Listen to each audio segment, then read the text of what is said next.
Bonjour, dans cette vidéo, on va voir quelques phénomènes liés à la réfraction et ses applications. Alors, on va commencer par la profondeur apparente. Quand on observe un objet dans une piscine, par exemple, il semble que l'objet est plus haut qu'il en est. Alors, qu'est-ce qui se passe en fait? Alors, si on prend l'exemple du pêcheur, ici, on voit le poisson, dans la réalité, il est plus profond qu'il en apparaît pour le pêcheur. Alors, qu'est-ce qui se passe? C'est que quand le poisson qui est au fond du lac, on voit les rayons lumineux. Le rayon lumineux est réfracté. Alors il passe de l'eau vers l'air, donc il va s'éloigner de la normale. Donc la personne, quand elle va regarder, elle va voir le poisson dans cette position si elle suit le rayon lumineux directement. Donc le poisson voit, le pêcheur va voir, ou bien la pêcheuse va voir le poisson au-dessus de la vraie distance, ou bien du vrai poisson. Maintenant, qu'est-ce qu'il va voir? Le poisson. Alors, le poisson, s'il regarde de l'eau, il regarde la pêcheuse. Donc ici, le rayon va aller de la pêcheuse, comme vous voyez, et il va être réfracté. Alors, il passe de l'air vers l'eau, donc la réfraction, imaginez qu'il y a une normale ici. Alors, il va s'approcher de la normale. Donc, si on envoie le rayon directement, donc le poisson va voir la pêcheuse en haut. Donc, ce que voit le poisson. Voilà comment on peut voir la différence au niveau de la profondeur des objets. Donc, la distance ou la profondeur réelle n'est pas vraiment, on ne la voit pas vraiment quand on regarde dans un milieu transparent. Alors, pour trouver la profondeur apparente, on peut utiliser une formule qui est P2 est égal à P1 fois N1 sur N2. Alors, P2, c'est la profondeur apparente et P1, c'est la profondeur réelle de l'objet. N1, c'est l'indice de réfraction du milieu incident. N2, c'est l'indice de réfraction du milieu réfracté, comme toujours. Alors, si on regarde notre exemple ici, la femme qui regarde ici un vêtement qui est dans l'eau, alors qu'est-ce qui va se passer? C'est que tout simplement, c'est comme le poisson. Alors le vêtement va envoyer un rayon et il va être réfracté. Donc on passe de l'eau vers l'air, donc il va s'éloigner de la normale. Imaginez la normale est ici. La même chose ici. Donc qu'est-ce qui va se passer? C'est que tout simplement, si les rayons se prolongent, ils se rencontrent ici. Donc l'image du vêtement est plus haut qu'il est réellement. Donc ça, c'est la profondeur apparente, et ça, c'est la profondeur qui est réelle. Donc P2, c'est profondeur apparente, P1, c'est la profondeur réelle. Alors voyons maintenant comme un exemple pour calculer la profondeur apparente. Si la piscine a une profondeur de 2,5 mètres et contient de l'eau ordinaire, à quelle profondeur le maillot semble-t-il se trouver? Donc c'est comme le schéma qu'on a vu précédemment. Alors puisque le vêtement est à l'intérieur de l'eau, donc ça passe de l'eau vers l'air pour aller dans tes yeux, puisque c'est toi qui observes. Donc la lumière passe de l'eau à l'air pour atteindre tes yeux. Donc N1, puisque ça passe de l'eau vers l'air, c'est 1,33. N2, l'indice de réfraction de l'air, c'est 1, arrondi bien sûr. Et la profondeur réelle, qui est la profondeur de la piscine, c'est 2,5 mètres. Donc P2 est égal à P1 fois N2 sur N1. On remplace 2,5 fois 1 sur 1,33. Donc le vêtement est à 1,83 mètres, donc il est plus haut. Voyons maintenant un autre phénomène qui est intéressant, c'est l'illusion optique des flaques d'eau sur l'asphalte. Alors ici, quand il fait très chaud, ici, vous roulez avec une voiture, vous voyez de loin, vous voyez une plaque d'eau. Alors c'est comme il y a une flaque plutôt d'eau qu'on voit de loin, on dirait qu'il y a de l'eau devant nous. Dans la réalité, c'est un phénomène optique qui est la réfraction.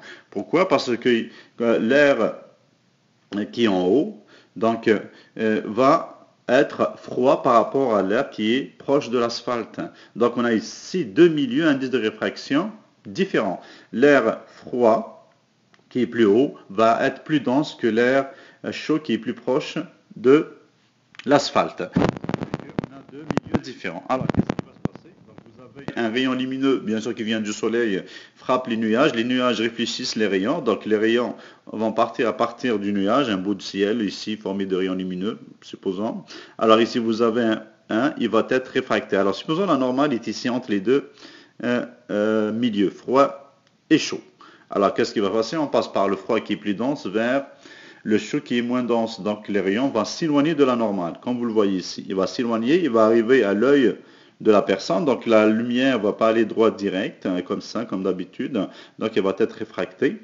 Et quand elle est réfractée, comme on l'a vu avec la piscine, la personne va percevoir ici, vous voyez, si on fait un prolongement de ce rayon, il va percevoir un bout de ciel qui est plus bas, un bout de nuage au ciel qui apparaît comme une flaque d'eau. C'est comme ça qu'on voit les flaques d'eau de loin quand il fait très chaud, alors que ce n'est que un phénomène de réfraction. La flaque n'existe pas, bien sûr. Un autre phénomène intéressant de la réfraction, c'est l'arc-en-ciel. Alors, pour voir un arc-en-ciel, il y a certaines conditions. Il faut que la pluie soit devant toi et le soleil derrière toi.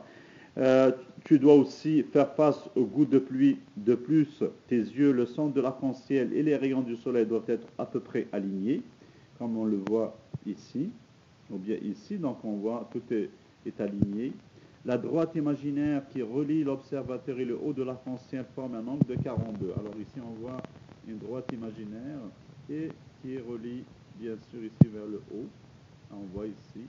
Donc la droite imaginaire qui relie l'observateur, qui dans ce cas-là c'est un petit canard, et le haut de l'arc-en-ciel va former un angle de 42. Alors on le voit ici, et ça va donner un angle de 42 degrés. La lumière subit une réflexion sur la goutte. La surface qui sépare l'eau et l'air provoque une réflexion totale interne au dos de la goutte. Alors c'est quoi ça? Ça veut dire que la lumière qui va arriver, la lumière est plus dense, donc va arriver de l'air vers l'eau et va être réfractée. Et aussi, puisqu'elle va être réfractée plusieurs fois, on va voir avec l'image, ça va former la réflexion totale interne, ce qui donne bien sûr l'arc-en-ciel. Alors on va voir avec le schéma pour mieux comprendre. Voilà. Alors ici, on a de la lumière du soleil, qui arrive et l'eau réfracte cette lumière et on a un arc-en-ciel. Vous voyez ici, elle arrive, ça c'est la gouttelette d'eau en A, elle va arriver, elle va être réfractée. Alors en gouttelette d'eau en B, vous voyez, ça réfracte, ça frappe à l'intérieur, ça revient, donc ça c'est réflexion totale interne, c'est derrière la gouttelette et ça sort. Donc en sortant, vous avez différentes couleurs. Donc vous avez en fait plusieurs couleurs de la lumière blanche qu'on voit sous forme d'arc-en-ciel. On peut montrer un autre schéma ici. Alors ici, on voit ici la lumière du soleil. Elle va frapper une gouttelette d'eau qu'on a agrandie. Là, les rayons vont être réfractés. Donc chaque rayon va être réfracté avec un angle différent, ce qui donne différentes couleurs et ce qui donne l'arc-en-ciel qu'on connaît. Alors ici, par exemple, le rouge va être réfracté avec un angle et le mauve va être réfracté avec un autre angle. Mais comme vous voyez ici, c'est de la réfraction en termes total à l'intérieur, et puis ça sort avec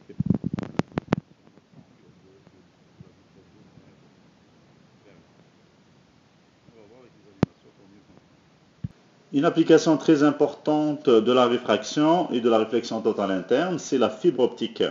Donc la fibre optique a remplacé l'électricité dans la transmission de l'information. Donc, au lieu d'utiliser de grosses conduites pour transmettre des signaux téléphoniques, on utilise maintenant des fibres très très légères qui sont très faciles à réparer. Une seule fibre peut transmettre des dizaines de milliers d'appels téléphoniques, ce qui nécessiterait autrement des dizaines de milliers de fils. Alors, vous voyez l'importance de cette nouvelle technologie. Elle est beaucoup plus efficace, beaucoup plus rapide et très facile à réparer s'il y a bien sûr des problèmes. Alors, on voit ici des fibres optiques. Qui en fait des fibres, c'est des fibres de verre, bien sûr, qui ont des couches, on utilise quelques matériaux différents pour avoir la réflexion totale interne. On le voit ici, les tubes de fibre optique, c'est des câbles qui contiennent que la lumière traverse et la lumière devient transmettrice des informations. Alors ici d'ailleurs on voit un bout et on va voir l'importance. Regardez ici, on dirait que l'abeille est à l'intérieur de la fibre. Donc on voit que la communication est très nette quand elle passe à l'intérieur du fibre optique. Ça veut dire qu'il y a très peu d'informations qui sont perdues, contrairement au câble téléphonique.